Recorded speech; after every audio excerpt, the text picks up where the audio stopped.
Welcome back. I'm Annie Nash with the Unleashed Advisors team at eXp Realty, and I'm here with Craig today, and we've got a special guest. Today we want to talk to you about purchasing your home and the mortgage and lending pieces behind that.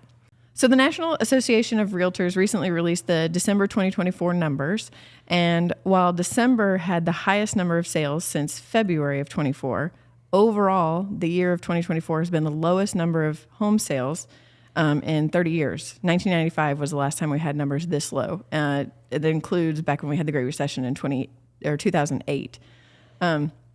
With that, though, we're still seeing home prices continuing to rise.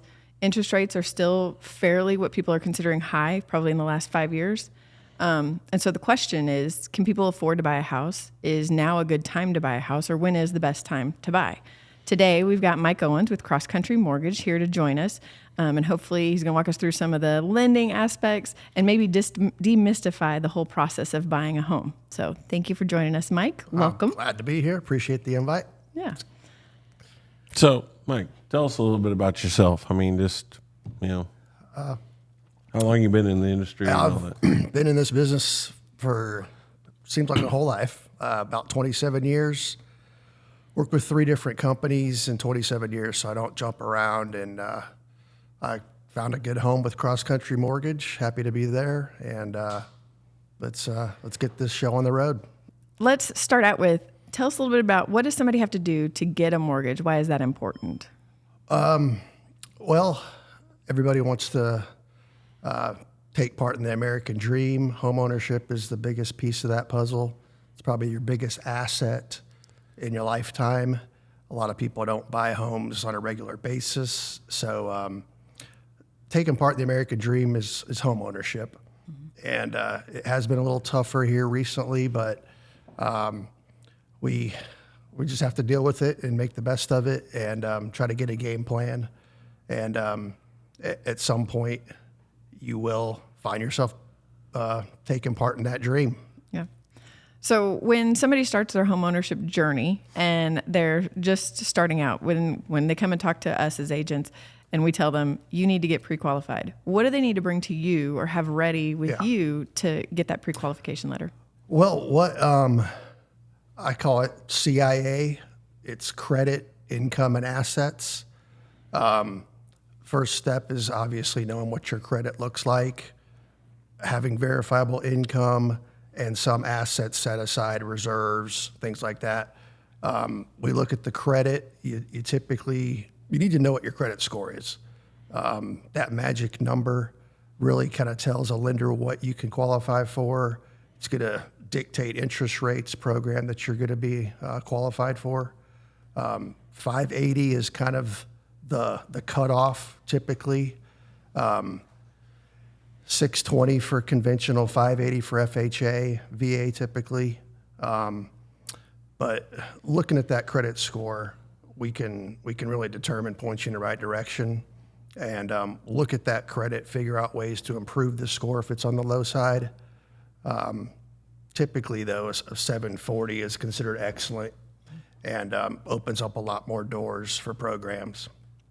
So if somebody has a credit score and it's a little bit on the low side, are there some quick fixes that they could do, or if they've got a couple of months before they're ready to buy a house, that they could do now to help improve their credit score? Definitely just letting somebody look at the credit report, analyzing it. There's some easy things you can do. Sometimes it's not so easy, but just the type of credit you have, the balances in relation to credit limits, that's going to pull your score down if you're maxed out on a lot of things. So we try to help you get down to that 10% threshold below what's available. $1,000 limit, you want to owe less than $100 typically to have the most positive impact on your score. You don't want to have too many outstanding credit cards. The age of a credit card it comes into play as well. If you've had something for a long time, whatever you do, don't ever close that account. Keep that open because that's a part of the credit score as well. But really just not being overextended. You don't want to owe everybody and be maxed out on those cards. Mm-hmm. That's great. You get the credit cards, you got the balances and stuff. Is there anything else that goes into the credit score that people might need? Installment loans, your auto loans, student loans, things like that, unsecured loans. Revolving typically carries the most weight from your credit perspective, scoring models. I always tell folks the goal is to be able to go into debt, but don't do it. You want to be able to have credit at your disposal, but use it wisely and don't max things out. If you don't have any credit, I say just try to get that first line of credit and fill up your gas tank, pay it off every month. Fill up your gas tank, pay it off every month. Don't worry about the interest rate. The goal is to not carry the debt anyway. So it doesn't matter what the rate is, pay it off every month. If somebody comes to you and say they've gotten their score off of Credit Karma or one of the other many different ways of getting where a consumer can pull their credit score, a lot of times I've heard from you where it might not be exactly the same. How do we respond to that, or what's the best way for somebody to figure out what their credit score is? A lot of the options consumers have, free credit scores from your bank, maybe those tend to be a little more accurate than a Credit Karma. There's just different algorithms used to come up with that score. And honestly, Credit Karma, not going to badmouth them, but you typically see that score to be higher than what a mortgage company is going to pull. I don't know why that is, other than the algorithm that they're pulling just has more lenient factors involved, I guess. Somebody says they got a 700 score, it may be a 680 or a 670. However, if somebody's got an 800 score, Credit Karma is going to show an 800 score. So they eliminate some of the negatives, I think, to sort of artificially inflate the score, I guess. It's not a good thing, but I mean, it's a starting point, I guess. Yeah, it can make you the bad guy by telling them, it's not really it's not high. quite there. And this is why. So if we've got a client that is thinking about purchasing a home, and we tell them, okay, we need to go get pre-qualified, so reach out to you.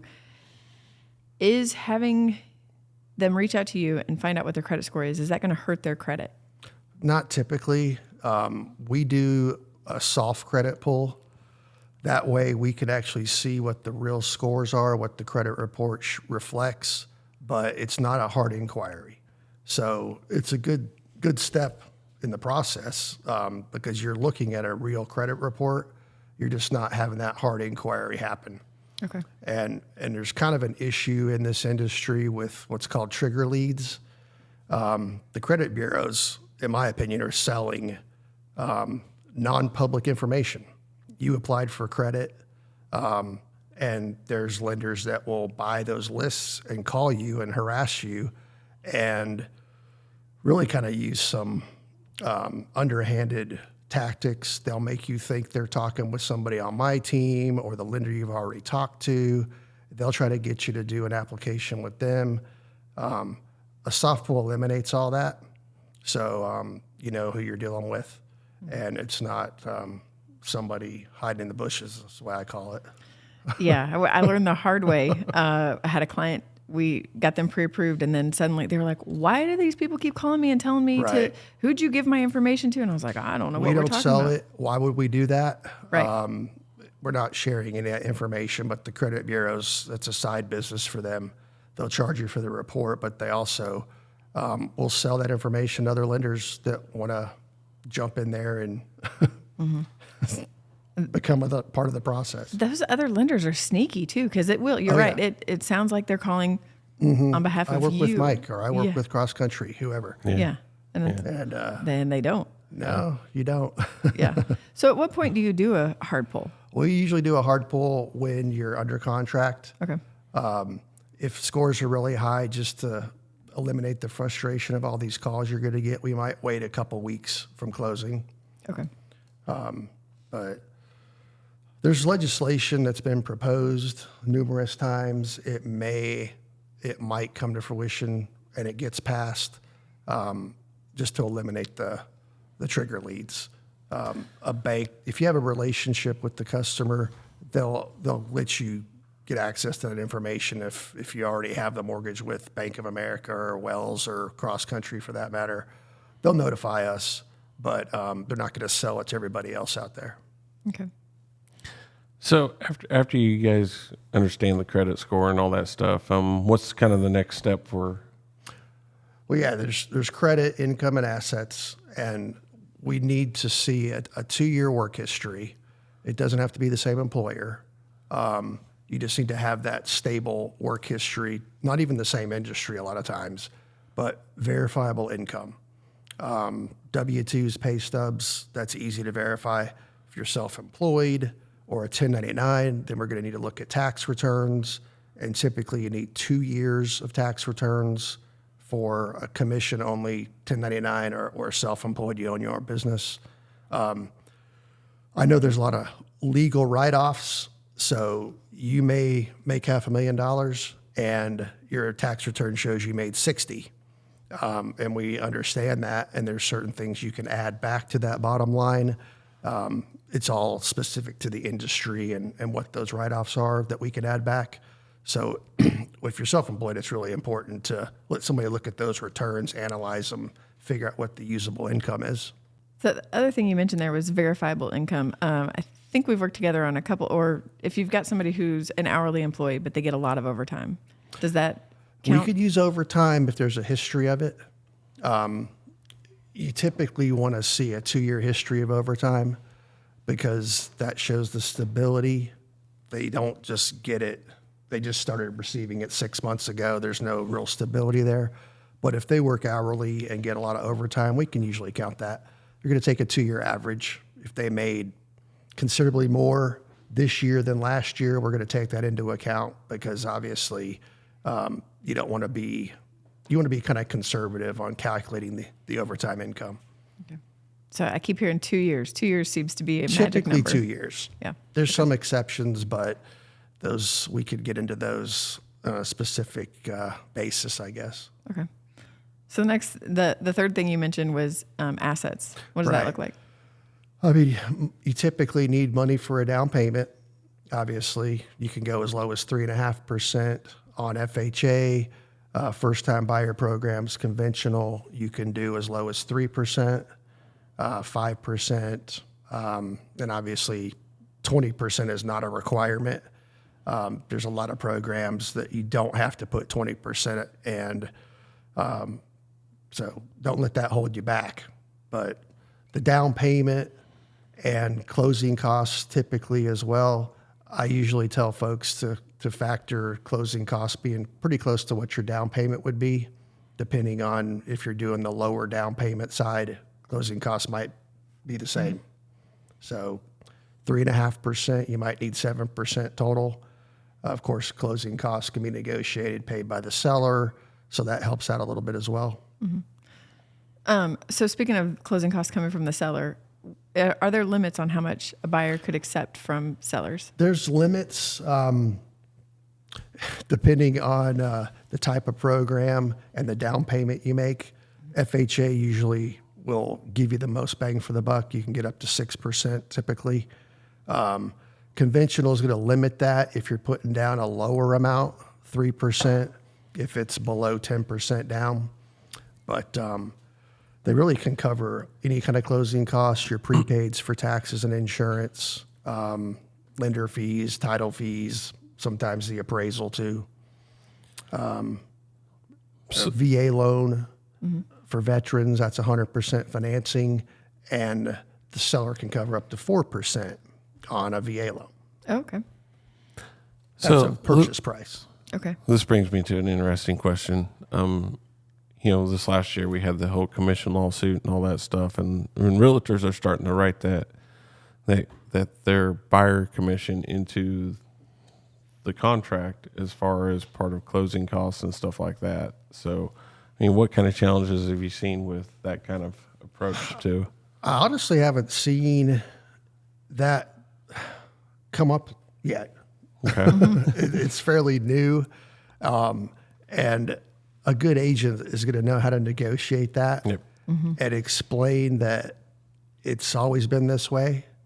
And I mean, that's your ballpark, but Well, the way we kind of do it is we might write it into the contract and then we pull it out and do it in a commission agreement with the seller. There's a lot of different ways to get it in there so that it's still handled the way that it essentially used to be handled, but everybody is more. it's just disclosure. aware. Yeah. Where in the past it wasn't really disclosed and laid out that way. Yeah.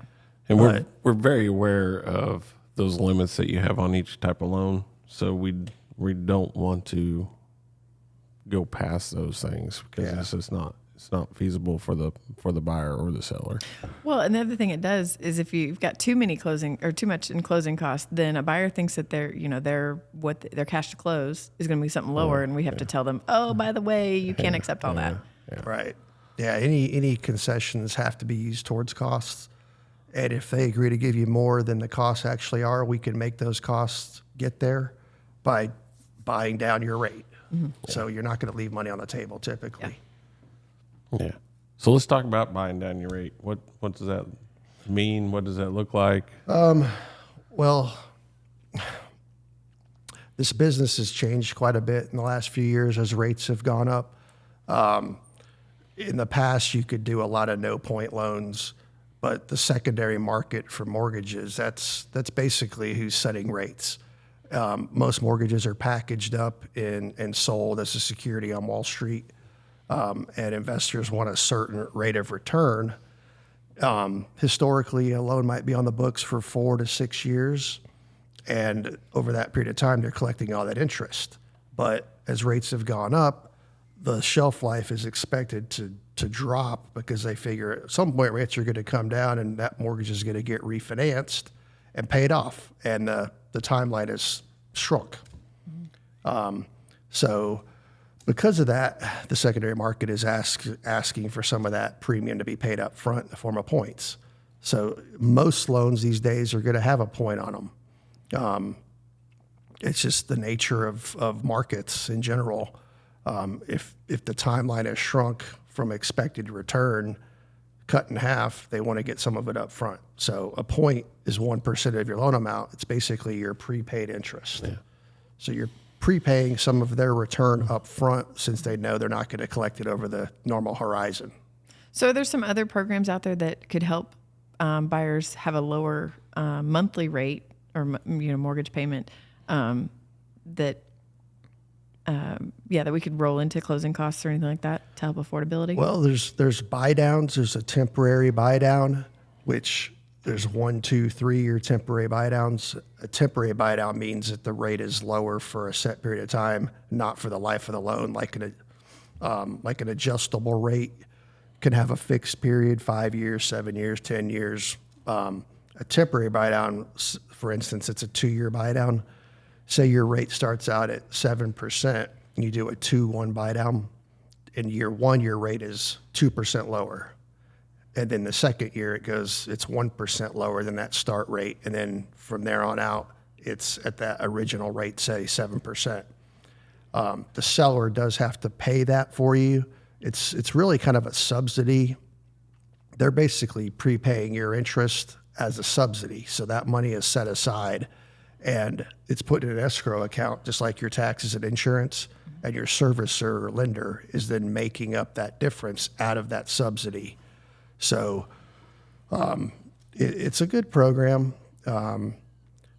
We would have thought that some of those 2-year buy downs we did 2 years ago would already be ready to refinance, and that's not the case yet.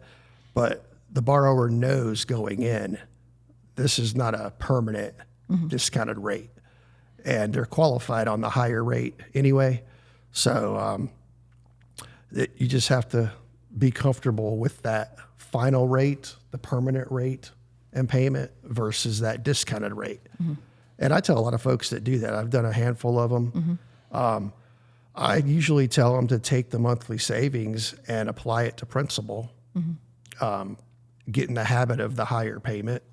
They don't have to, but it's not a bad thing. No, that's pretty smart thing. Plus, if, say, for instance, they did a 2-year buy down temporary and they refinance in 6 months, all the money that was set aside that the seller paid is applied to your payoff. Because when you refi, you're going to get a payoff on your mortgage, start over. And any money set aside for that subsidy is a credit towards what you owe on that balance. So if you've got $4,000 sitting in that subsidy account, it's going to come right off your payoff. So you don't lose that money. That's a good thing. Yeah. It's not like, oh, that money just goes away. It's going to be a credit towards your payoff amount. So it's kind of a win-win. You can negotiate the seller to do it. Yeah. So how do you determine if it's a good situation for them to do a buy down versus not doing a buy down? I mean, I'm sure you look at every aspect of the deal. Yeah, I pretty much tell them what that payment is going to be if there's no temporary buy down, and if they're comfortable with it, we can show them that other option as well. But the seller's got to be the one to cover it. It could maybe be somebody that's going to be moving in a couple years. Yeah, I mean, somebody's moving in a couple years. It's a short-term job stint. Maybe they want the lower payment, save the other money for the next house they move into. But it's not usually used because somebody can't afford the payment, because that's a Band-Aid. Yeah. And it's not going to work out in the long haul. Yeah. I mean, you don't want to do it because you have to, because you're qualifying on the higher payment anyway. Right. And if you think, oh, this is going to help me not be house poor, it may not work out. Yeah. So, 2024 versus 2025 is kind of starting off a little bit different in 2025. So kind of what do you see coming up in 2025? Well, a lot of it, it's hard to say. A lot of it depends on what the Fed does, the new administration, tariffs, that beautiful thing, tariffs. If it causes inflation to rise, then rates are going to stay elevated. And that's just the way it works. If things are more expensive, then obviously inflation is not going to come down. But so far, it seems like the markets, they're not so scared of the tariff threat anymore. It's a threat. Nothing's actually happened yet. They may be phased in over time. The countries that are being threatened with threats of tariffs, they don't want the tariffs, so they may try to work with the administration to avoid those, and kind of smooth things out. Yeah. So is there a good time to buy? Well, home prices are not coming down. They probably never will. Right.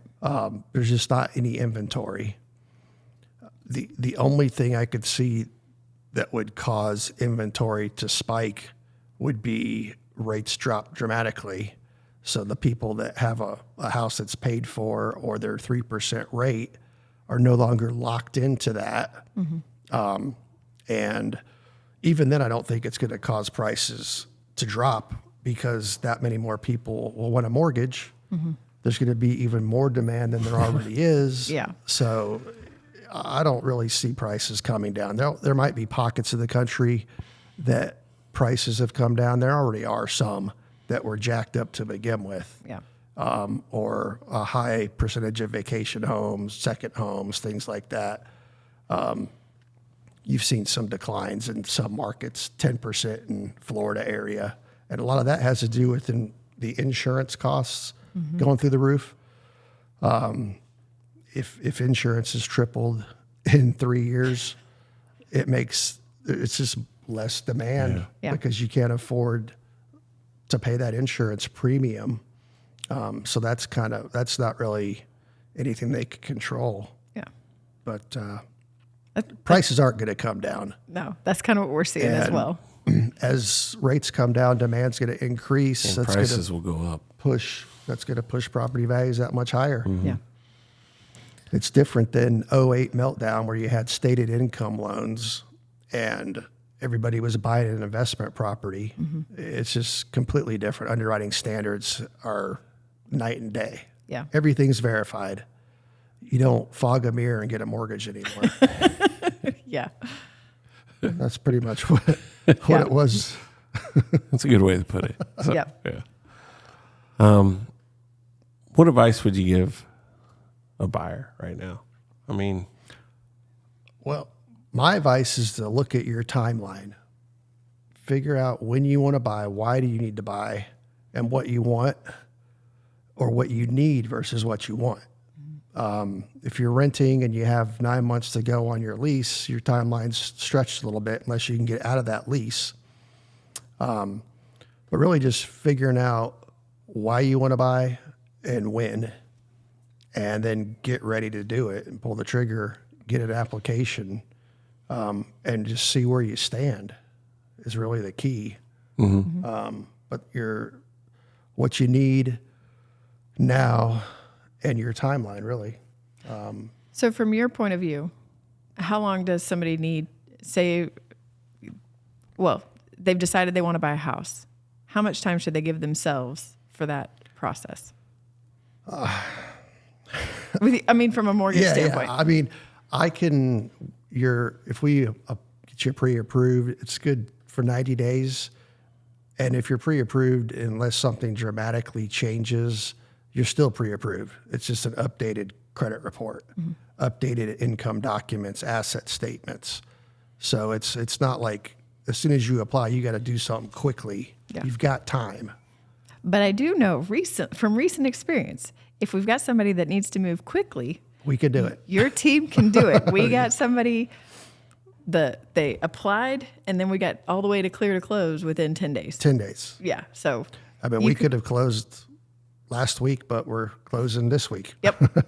It's Yes. good to be ready to go early. Yes. That's oh, I always love that. like I got that news and I was like, hallelujah. Yeah. So yeah. We knock it out pretty quick. Yep. I mean, a lot of it is just upfront underwriting on my behalf, me doing it, making sure everything is buttoned up, and then my team is awesome. Yeah. So I don't have to do a whole lot once I do my job right on the front end, then the team is going to make it happen. So talk a little bit about that underwriting process.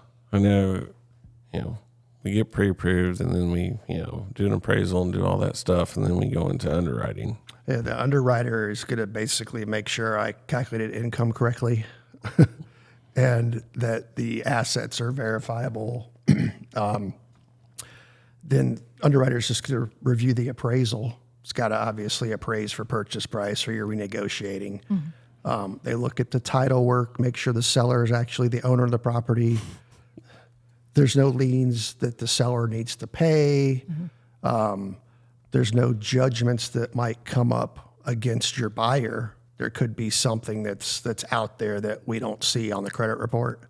But they're just basically double checking our front end work and asking some questions that maybe we didn't cover up front. Something came up. It's really just undisclosed debt. Do they own another house that they didn't tell you about that we don't, that's paid off? It's not on the credit report. We try to ask them that up front, but we do have to account for another property they own because they still have to pay the taxes and the insurance and any HOA dues. But most of the time we know that up front. An underwriter is just basically making sure that it's truly cleared to close, that they've got the assets, they have the income, and that's really it. It's not too difficult. Yeah. My team makes the underwriter's job easy because the underwriter is not on our team.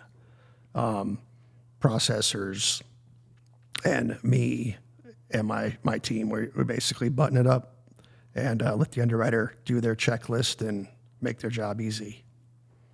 Yeah. It seems to always go really smoothly when we try. do Some loans things with come you. up that nobody can control, but that's few and far between. Thank you for joining us today, Mike. If you were able to give a buyer one piece of advice, what would that be? Don't be scared of the process. Ask a lot of questions. And because my goal is to make it enjoyable and stress-free, and you're smiling the whole time when you get the keys. you knew that it wasn't as scary as you thought it was going to be. But ask questions. I mean, I want you to feel comfortable and know what you're doing, and just don't be afraid of the process. Mm-hmm. We're going to lay it all out and make it worry-free is the plan, so that you know exactly what you're getting into. And we're going to talk about your budget. That's the key thing. You have to be comfortable with the payments. Give that a real analysis, because things are going to come up that you didn't plan for. But really just don't be afraid of it, and ask as many questions as you have, because there's no stupid question, and I'll answer it for you. Yep. Just enjoyable, stress-free process is the key. Yeah. It's a big thing. You should be proud of owning a home, and we try to make that real easy for you. All right. Well, I like that. I appreciate that. Thank you for joining us. Yeah, appreciate it. And We'll do it again. I would love that. So We'll find a different topic maybe. Yeah.